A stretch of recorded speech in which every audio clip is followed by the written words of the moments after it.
Good morning. আজকে আমরা যে বিষয়টা নিয়ে আলোচনা করব সেটা হলো মেন্ডেলের বংশগতি সম্পর্কিত বিভিন্ন পরীক্ষা নিরীক্ষা। আগের দিনে আমরা যে বিষয়টা নিয়ে আলোচনা করেছিলাম তার পরবর্তী অংশ হলো এটা। এই অংশে আমরা জানতে পারবো মেন্ডেলের মনোহাইব্রিড কষ মানে এক সংকর জনন, দ্বিসংকর জনন, ডাইহাইব্রিড কষ, এই বিষয়গুলো সম্পর্কে। তো এখানেতে আগে আমাদেরকে জেনে নিতে হবে মেন্ডেল কে ছিলেন। মেন্ডেল ছিলেন একজন ধর্মযাজক, যিনি 1866 খ্রিস্টাব্দে বংশগতি সম্পর্কিত বিভিন্ন পরীক্ষা নিরীক্ষা একটি পত্রিকাতে প্রকাশ করেন এবং তার এই পরীক্ষা নিরীক্ষাগুলো পরবর্তীকালে তার মৃত্যুর পরে প্রমাণিত হয়। সেই মৃত্যুর পরে পরীক্ষা নিরীক্ষাগুলো প্রমাণ করেছিলেন বিজ্ঞানী হুগো দা ভিস, বিজ্ঞানী কার্ল কোরেন্স, এবং তারা তৎকালীন সময়ে মেন্ডেলের এই বংশগতি সম্পর্কিত পরীক্ষা নিরীক্ষাগুলোর সত্যতা পুনরাবিষ্কার করে থাকেন। এখন আমরা আসি মেন্ডেল বংশগতি সম্পর্কিত কি পরীক্ষা নিরীক্ষা করেছিলেন। মেন্ডেল বংশগতি সম্পর্কিত যে পরীক্ষা নিরীক্ষাগুলো করেছিলেন সেই পরীক্ষা নিরীক্ষাগুলো করার জন্য তিনি সর্বপ্রথম মটর গাছকে নিয়েছিলেন। যে মটর গাছকে নিয়ে তিনি পরীক্ষা নিরীক্ষা করেছিলেন সেই মটর গাছের সবার প্রথমে তিনি কি করেছিলেন, মটর গাছের যে ফুল ছিল সেই ফুল হচ্ছে উভলিঙ্গ ফুল। সেই উভলিঙ্গ ফুল থেকে তিনি ইমাস্কুলেশন পদ্ধতির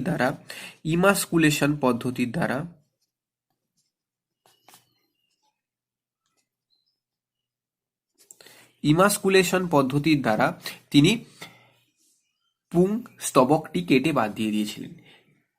এক্ষেত্রে তিনি কাঁচি, ছুরি, অ্যালকোহল, NaA, 2,4-D ইত্যাদি পদার্থ বা বস্তু ব্যবহার করে তিনি ইমাস্কুলেশন করে তিনি উভলিঙ্গ ফুলকে একলিঙ্গ ফুলে রূপান্তরিত করেন, যাতে ফুলের স্বপরাগযোগকে তিনি বন্ধ করতে পারেন। তো তাহলে তিনি এই মটর গাছের ওপরে উভলিঙ্গ ফুলের একলিঙ্গ করে তারপরে সেই উভলিঙ্গ ফুলগুলোর থেকে তিনি পরবর্তীকালে নিজে ইতর পরাগযোগ ঘটান এবং সেই সমস্ত তথ্যকে তিনি খাতায় লিখে রাখতেন। সেখান থেকে যখন তিনি প্রত্যেকটা মটর গাছের মধ্যে সংকরায়ন ঘটাতেন, সেক্ষেত্রে তিনি বিভিন্ন মটর গাছের ক্ষেত্রে সবসময় রেসিপ্রোকাল ক্রস করাতে পছন্দ করতেন। মানে রেসিপ্রোকাল ক্রস কীরকম জিনিস? রেসিপ্রোকাল ক্রস হচ্ছে এইরকম এক প্রকার জিনিস যে ক্ষেত্রে কোনো একটা বৈশিষ্ট্য সবসময় তার বিপরীত বৈশিষ্ট্যের সঙ্গে ক্রস করাতেন তিনি। যেমন ধরো মটর গাছের ক্ষেত্রে কোনো একটা মটর গাছের কাণ্ডের দৈর্ঘ্য লম্বা, তার বিপরীত বৈশিষ্ট্য কি? কোনো একটা মটর গাছের কাণ্ডের দৈর্ঘ্য বেটে। তাহলে এই বিপরীত দুটি বৈশিষ্ট্য নিয়ে তিনি ক্রস করাতেন। কোন একটা তাহলে কি লম্বা আর তার সঙ্গে বেটে বৈশিষ্ট্যের ক্রস করাতেন। তারপরে কোনো এক জায়গায় দেখবে হলুদ বীজ, তার বিপরীত বৈশিষ্ট্য সবুজ বীজ। এই রকম কিছু বৈশিষ্ট্য নিয়ে তিনি ক্রস করাতেন, যেই ক্রসগুলোকে বলা হয় রেসিপ্রোকাল ক্রস। এই রেসিপ্রোকাল ক্রস কি? দুটো বিপরীত জিনিস, দেখো এখানে লম্বা তার বিপরীত বেটে, এই দুটো বিপরীত বৈশিষ্ট্য নিয়ে ক্রসকে বলা হয় রেসিপ্রোকাল ক্রস। এরপর তিনি কি করতেন? এরপর তিনি যে সমস্ত তথ্যগুলি পেতেন সেই তথ্যগুলি তিনি লিখে রাখতেন এবং সেই তথ্যগুলিকে নিয়ে তিনি পরবর্তীকালে পরীক্ষা নিরীক্ষা করতেন। তো এই যে তথ্যগুলির থেকে প্রাপ্ত যে সূত্র তাকেই বলা হয় মেন্ডেলবাদ বা মেন্ডেলিজম। এবং বংশগতিতে এই মেন্ডেলিজম বা মেন্ডেলবাদের গুরুত্ব অনস্বীকার্য।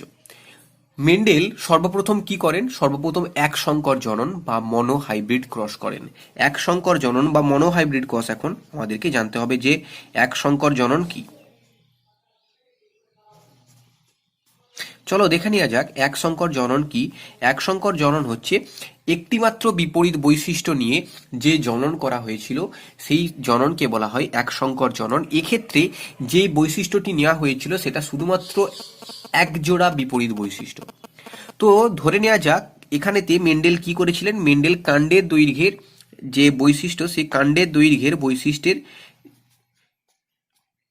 দুটি মানে বিপরীত বৈশিষ্ট্য সম্পন্ন জীবকে তিনি পছন্দ করেছিলেন। কাণ্ডের দৈর্ঘ্যের বৈশিষ্ট্যটা সেখানে কি আছে? কাণ্ডের দৈর্ঘ্যের বৈশিষ্ট্য ছিল লম্বা এবং বেটে। তো আমরা আগের দিনে দেখেছি লম্বা বৈশিষ্ট্যের জন্য দায়ী জিনটি হলো ক্যাপিটাল টি এবং বেটে বৈশিষ্ট্যের জন্য দায়ী জিনটি হলো স্মল টি। তো এক্ষেত্রে যে অপত্য উদ্ভিদরা পাওয়া যাবে তাদের যে তালিকা, সেই তালিকার মধ্য দিয়ে যে মান প্রকাশ পাচ্ছে সেইগুলোকেই বলা হচ্ছে এক সংকর জনন। এবার তোমাদের হয়তো মনে হতে পারে মেন্ডেল যে পরীক্ষা নিরীক্ষাগুলো করেছিল সেই পরীক্ষা নিরীক্ষাগুলো কেন শুধুমাত্র মটর গাছের উপর পরীক্ষা নিরীক্ষা করেছিল। তো মেন্ডেলের যে পরীক্ষাগুলো সেই পরীক্ষাগুলো মটর গাছের উপরে পরীক্ষা করার কারণ, মেন্ডেল দেখেছিল মটর গাছের মধ্যে একাধিক মানে প্রায় 7 জোড়া বিপরীত চারিত্রিক বৈশিষ্ট্য সম্পন্ন উদ্ভিদ দেখতে পাওয়া যায়, যে 7 জোড়া বিপরীত বৈশিষ্ট্যগুলো কিন্তু একটি অন্য বৈশিষ্ট্যের থেকে অনেকটা আলাদা এবং অনেকটা সুস্পষ্ট।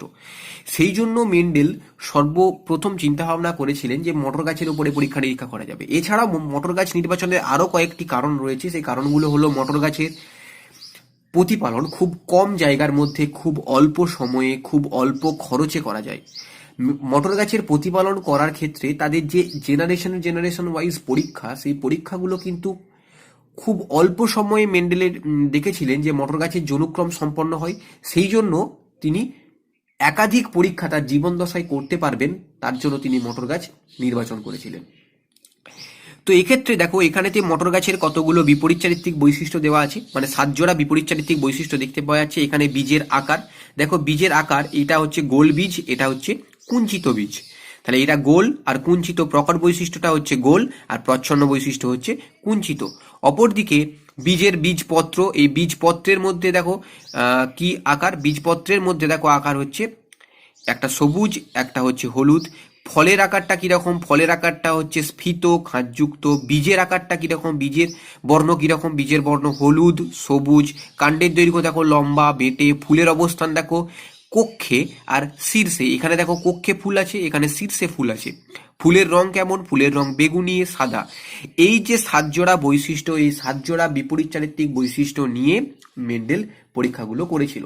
আমরা এখানেতে যে পরীক্ষাটা করব এক সংকর জননের পরীক্ষা, সেই পরীক্ষাটা করব আমরা এই কাণ্ডের দৈর্ঘ্য লম্বা এবং কাণ্ডের দৈর্ঘ্য খর্ব বা বেটে, এই বৈশিষ্ট্যটার উপরে আমরা এক সংকর জননের পরীক্ষাটা করব।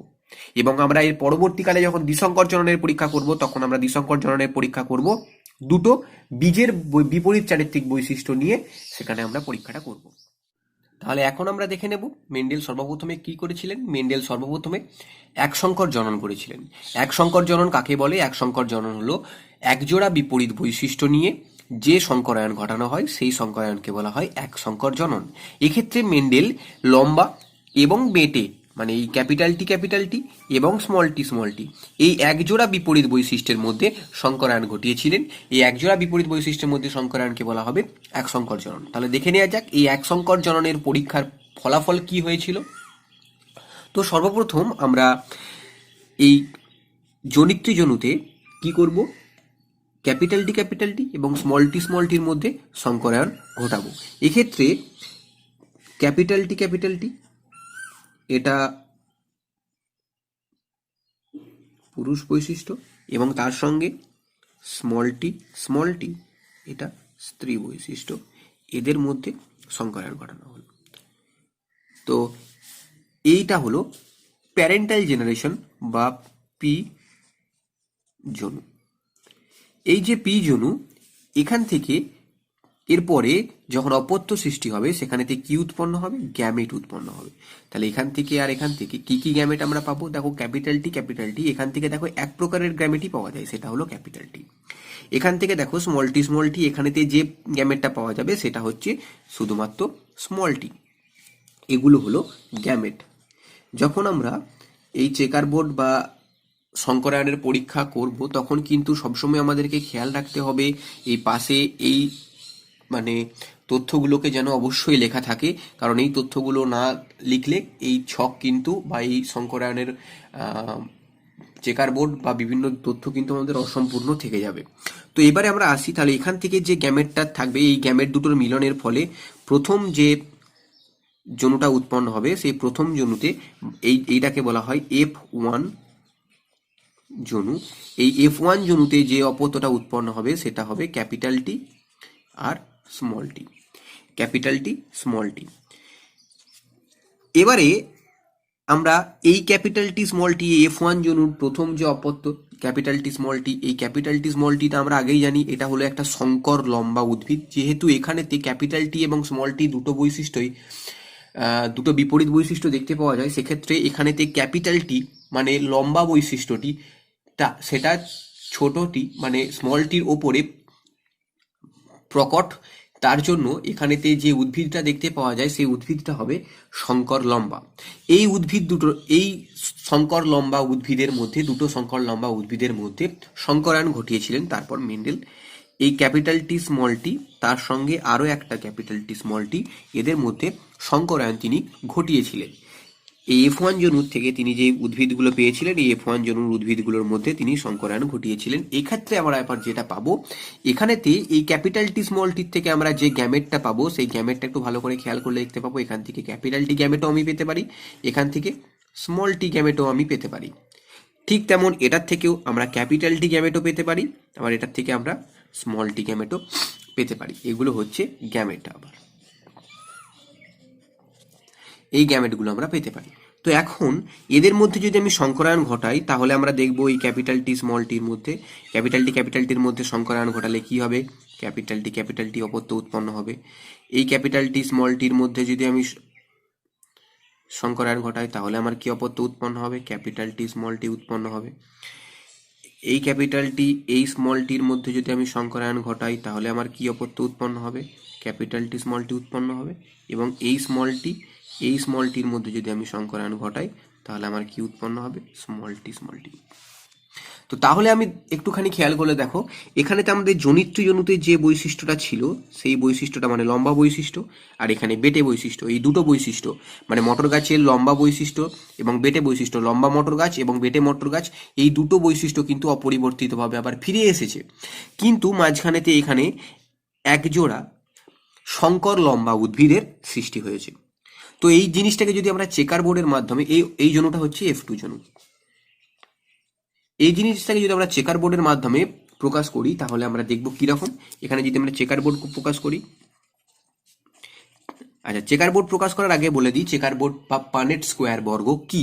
চেকার বোর্ড বা পানেট স্কোয়ার বর্গ হলো মেন্ডেলের এই শঙ্করায়নের পরীক্ষা নিরীক্ষা থেকে প্রাপ্ত ফলাফলগুলি তিনি সুনির্দিষ্ট আকারে সজ্জিত করার জন্য যে ছক বা যে পদ্ধতি অবলম্বন করেছিলেন, তাকে বলা হয় চেকার বোর্ড বা পানেট স্কোয়ার বর্গ। এক্ষেত্রে দেখো আমরা যে ছকটা বানাবো, সেই ছকটা আমরা এরকম ভাবে বানাবো। এক্ষেত্রে পিতৃজনু, এখানে মাতৃজনুর চিহ্ন, এবং এখানেতে আমাদের চেকার বোর্ডটা এরকম হবে।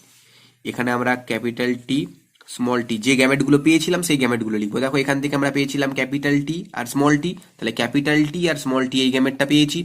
আবার তার অপোজিটে কি গ্যামেট পেয়েছিলাম, ক্যাপিটাল টি স্মল টি, তাহলে এই গ্যামেটগুলো আমি এখানে লিখে দিলাম ক্যাপিটাল টি স্মল টি। ঠিক সিকোয়েন্স ধরে এখানে লিখতে হবে, কিন্তু এখানে একটা জিনিস খেয়াল রাখতে হবে, যদি সিকোয়েন্স মেনটেন না করা হয় তাহলে কিন্তু এই শঙ্করায়নের বিভিন্ন চেকার বোর্ড বানাতে গেলে বা পরীক্ষা নিরীক্ষাতে কিন্তু গন্ডগোল হয়ে যেতে পারে। তো সেক্ষেত্রে আমরা দেখো এবার সিকোয়েন্স মেনটেন করে কি করব, এখানে ক্যাপিটাল টি আর ক্যাপিটাল টি পাশাপাশি লিখে দেবো। এখানে দেখো ক্যাপিটাল টি আর স্মল টি এইটার সঙ্গে এইটা, তাহলে এখানে যেটা লিখতে হবে সেখানে কিন্তু অবশ্যই একটু খেয়াল রাখতে হবে, যেটা প্রকট বৈশিষ্ট্য সেটাকে আমরা আগে লিখবো, যেটা প্রচ্ছন্ন বৈশিষ্ট্য সেটাকে আমরা পরে লিখবো। আমরা কখনোই কিন্তু প্রচ্ছন্ন বৈশিষ্ট্য তারপর প্রকট বৈশিষ্ট্য এইরকম কিন্তু আমরা লিখতে পারি না। আমাদেরকে সবসময় লিখতে হবে কেমন, আগে প্রকট বৈশিষ্ট্য তারপর প্রচ্ছন্ন বৈশিষ্ট্য, তাহলে এটা খেয়াল রাখতে হবে। তো এখানেতে তারপরে দেখো এই ক্যাপিটাল টি এই স্মল টি এটা মিলে এখানেতে কি হবে, ক্যাপিটাল টি স্মল টি, আর এখানে এই স্মল টি এটা কি হবে, এই ঘরেতে স্মল টি। তো এখানে এটা হলো বিশুদ্ধ লম্বা, তাহলে এটা বিশুদ্ধ লম্বা মটর গাছ। আর এটা কি, এটা হচ্ছে শঙ্কর লম্বা। এই মটর গাছটা কিরকম মটর গাছ, এই মটর গাছটা হচ্ছে শঙ্কর লম্বা। এই মটর গাছটাও কি রকম মটর গাছ, এটাও শঙ্কর লম্বা মটর গাছ, আর এটা বিশুদ্ধ মেটে। এবার আমরা দেখব যে মেন্ডেলের এক সংকর জননের যে পরীক্ষা, সেই পরীক্ষাতে যে জেনোটাইপিক বা ফেনোটাইপিক অনুপাত, সেই অনুপাত কি করে নির্ণয় করতে হয়। মেন্ডেলের এক সংকর জননের পরীক্ষাতে জেনোটাইপিক অনুপাত কিভাবে নির্ণয় করতে হবে আর ফেনোটাইপিক অনুপাত কিভাবে নির্ণয় করতে হয়, আমরা সবার প্রথমে নির্ণয় করব ফেনোটাইপ অনুপাত।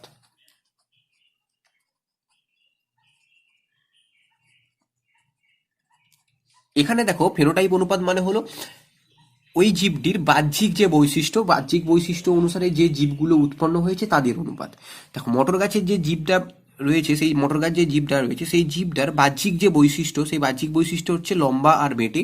তো এখানে যে অপত্যগুলো উৎপন্ন হয়েছে, এই অপত্যগুলোর মধ্যে লম্বা মটর গাছ আর বেটে মটর গাছের মধ্যে আমরা অনুপাত নির্ণয় করব। এই যে অনুপাত আমরা নির্ণয় করব, সেই অনুপাতটা নির্ণয় করলে আমরা দেখতে পাবো কিরকম। তাহলে লম্বা ইজ টু বেটে, যদি আমরা লম্বা ইজ টু বেটে করি তাহলে দেখো কত অনুপাত কত হয়েছে লম্বা ইজ টু বেটে, তোমরা গুনে দেখো কতগুলো, একটা দুটো তিনটে লম্বা হয়েছে আর একটি বেটে হয়েছে। দেখো এটা বিশুদ্ধ লম্বা, এটা কিন্তু লম্বা, আর যেটা সংকর লম্বা ওটাও কিন্তু ওর জেনোটাইপটা আলাদা হলেও এই লম্বার থেকে কিন্তু ওর ফেনোটাইপ বা বাহ্যিক বৈশিষ্ট্য অনুসারে ওই মটর গাছটা কিন্তু এই লম্বা মটর গাছের মতোই কিন্তু লম্বা হবে, সেটা কিন্তু কোনো রকম ভাবে বেঁটে বা অন্য কোনো আকৃতির হবে না। তো সেক্ষেত্রে এটাকেও আমরা বাহ্যিক বৈশিষ্ট্য, ফেনোটাইপ মানে তো বাহ্যিক বৈশিষ্ট্য, তাহলে বাহ্যিক বৈশিষ্ট্য অনুসারে আমরা এটাকে কি বলবো, এটাকে লম্বা মটর গাছ হিসাবে গণ্য করব। তো এই ক্ষেত্রে দেখো কতগুলো লম্বা মটর গাছ, একটা দুটো তিনটে, তাহলে এখানেতে লম্বা মটর গাছ 3, তার অনুপাতে বেটে মটর গাছ কত 1। অপরদিকে এটা ফেনোটাইপ, একটু বানানটা ভুল হয়ে গেছিল। অপরদিকে জেনোটাইপ অনুপাত কিভাবে নির্ণয় করব,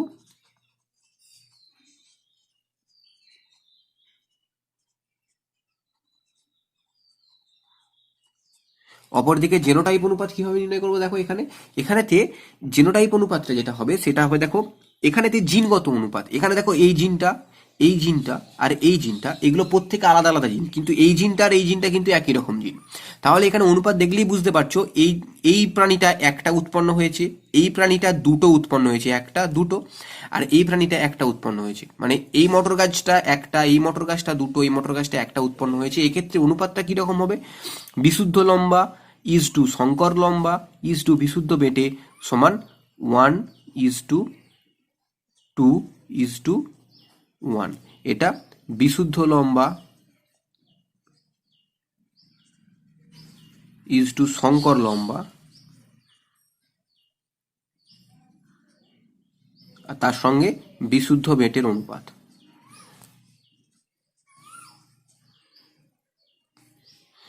এটা বিশুদ্ধ বেটের অনুপাত কত, 1:2:1, আর এটা হচ্ছে 3:1। তাহলে এক সংকর জননের পরীক্ষাতে আমরা দেখলাম ফেনোটাইপিক অনুপাত 3:1 এবং জেনোটাইপিক অনুপাত 1:2:1। এই হলো মটর গাছের এক সংকর জননের মেন্ডেলের পরীক্ষা। এবার মেন্ডেল এই এক সংকর জনন পরীক্ষা করার পরে তিনি একটি সূত্রে উপনীত হয়েছিলেন, সেই সূত্রটিকে বলা হয় পৃথকীভবনের সূত্র বা ল অফ সেগ্রিগেশন। এই ল অফ সেগ্রিগেশন বা পৃথকীভবনের সূত্রটি কেমন বলছি, এক্ষেত্রে দেখো, এক্ষেত্রে সূত্রটি হলো একজোড়া বিপরীত চারিত্রিক বৈশিষ্ট্য সম্পন্ন জীবের মধ্যে যদি সংকরায়ন ঘটানো হয় তাহলে প্রথম অপত্য জনুতে জীবগুলি মধ্যে যে ফ্যাক্টরটা থাকে সেই ফ্যাক্টরটি একত্রিত হয়ে গেলেও তা মিশে যায় না, বরং পরবর্তীকালে তারা গ্যামেট গঠনকালে পরস্পরের থেকে পৃথক হয়ে যায়। এই সূত্রটিকে বলা হয় পৃথকীভবনের সূত্র। তাহলে এই সূত্রটি কিরকম ভাবে উপনীত হওয়া যায় একটু দেখি আমরা। বলছি দেখো, মেন্ডেল যে এক সংকর জননের পরীক্ষা করার জন্য যে বৈশিষ্ট্যগুলো গ্রহণ করেছিল সেই বৈশিষ্ট্যগুলো হচ্ছে লম্বা বৈশিষ্ট্য আর বেটে বৈশিষ্ট্য। তাহলে লম্বা বৈশিষ্ট্যের যে গ্যামেটটা এবং বেটে বৈশিষ্ট্যের যে গ্যামেটটা সেটা দেখো প্রথম অপত্য জনুতে দেখো মিশে গেছে, প্রথম অপত্য জনুতে দেখো মিশে গেছে। আমাদের প্রথমে কি ছিল, প্রথমে ছিল ক্যাপিটাল টি স্মল টি। এদের মধ্যে যে গ্যামেটগুলো এলো সেই গ্যামেটগুলো মিশে গেছে। তখন মেন্ডেলের মনে হলো কি, তাহলে এই গ্যামেটগুলো কি মানে পরবর্তীকালে আলাদা হতে পারবে না, নাকি এই গ্যামেটগুলো পরবর্তীকালে একসঙ্গেই থেকে যাবে। তো এক্ষেত্রে এই যে এই গ্যামেটগুলো কিন্তু তার পরবর্তী জনুতে তিনি পরীক্ষা করে দেখেছিলেন, এই পরবর্তী জমিতে যখন গ্যামেট গঠন হচ্ছে এই পরবর্তী মটর গাছের বৈশিষ্ট্য থেকে বা শঙ্কর মটর গাছটা থেকে যখন দেখো গ্যামেট গঠন হচ্ছে তখন কিন্তু দেখো এই ক্যাপিটালটিটা মানে এই যে এই বৈশিষ্ট্যটা আবার এই ফ্যাক্টরটা কিন্তু আলাদা হয়ে গেছে। কোন ফ্যাক্টর থেকে, এই ফ্যাক্টরের থেকে, এই স্মল টির থেকে কিন্তু আবার ক্যাপিটালটিটা আলাদা হয়ে গেছে। তাহলে তখন মেন্ডেল এই সিদ্ধান্তে উপনীত হলো যে এই গ্যামেটগুলো কিন্তু একসঙ্গে একত্রিত হয় না, বাট মানে পরবর্তী সময়েতে তিনি যখন আবার মটর গাছগুলো পরীক্ষা করে দেখেছিলেন তখন তিনি দেখেছিলেন যে এই গ্যামেটগুলো কিন্তু পরবর্তীকালে আবার পৃথক হয়ে যায়। এই পৃথক হয়ে যাওয়ার ঘটনাটাকে তিনি পৃথকীভবনের সূত্র হিসাবে উপনীত হয়েছিলেন। এছাড়াও তিনি এই এক সংকর জনন বা দ্বিসংকর জননের পরীক্ষা করার সময় তিনি একটি সূত্রে উপনীত হয়েছিলেন, সেই সূত্রটি হলো প্রকটতার নীতি। এই প্রকটতার নীতি কি, দুটি বিপরীত চারিত্রিক বৈশিষ্ট্য সম্পন্ন জীবের মধ্যে সংকরণ ঘটানোর ফলে প্রথম অপত্য জনুতে সবসময় জনিতজনুর প্রকট বৈশিষ্ট্যটি প্রকাশিত হয়, প্রচ্ছন্ন বৈশিষ্ট্যটি অপ্রকাশিত অবস্থায় থেকে যায়। এই বৈশিষ্ট্যটিকে বলা হয় প্রকটতার নীতি। এক্ষেত্রে প্রকটতার নীতিটা কিরকম একটুখানি দেখো। এক্ষেত্রে দেখো, দুটো বিপরীত চারিত্রিক বৈশিষ্ট্য সম্পন্ন জীবের মধ্যে যখন আমরা সংকরায়ন করেছি, এই সংকরায়নটা যখন করেছি, দুটো বিপরীত চারিত্রিক বৈশিষ্ট্য এটা, তাদের মধ্যে যখন সংকরায়ন ঘটেছি, তখন প্রথম অপত্য জনুতে মানে যে অপত্যটা পাওয়া গেছে সেই অপত্যর মধ্যে কিন্তু জনিত্রী জনুর যে প্রকট, কোনটা প্রকট, এখানে দেখো ক্যাপিটাল টি আর ক্যাপিটাল স্মল টি এদের মধ্যে ক্যাপিটাল টি এই বৈশিষ্ট্যটা কিন্তু প্রকট বৈশিষ্ট্য, আর এই বৈশিষ্ট্যটা হচ্ছে কি প্রচ্ছন্ন বৈশিষ্ট্য। এই প্রকট বৈশিষ্ট্যটা সর্বদাই কিন্তু এই জনুতে প্রকাশিত হয়। তার মানে এই জনুতে যে জীবটা উৎপন্ন হলো সেই জীবটার প্রকৃতি কেমন হবে, এই জীবটার স্বরূপে এই জীবটার প্রকৃতি হয়ে থাকবে। তাহলে এই জীবটার প্রকৃতিটা হবে কিরকম, এই জীবটা যেহেতু লম্বা জীব, এই জীবটা হবে লম্বা। আর যেহেতু এটা একটা সংকর, এটাও রয়েছে এটাও রয়েছে, সেহেতু এটা কি রকম জীব হবে, সংকর লম্বা জীব হবে।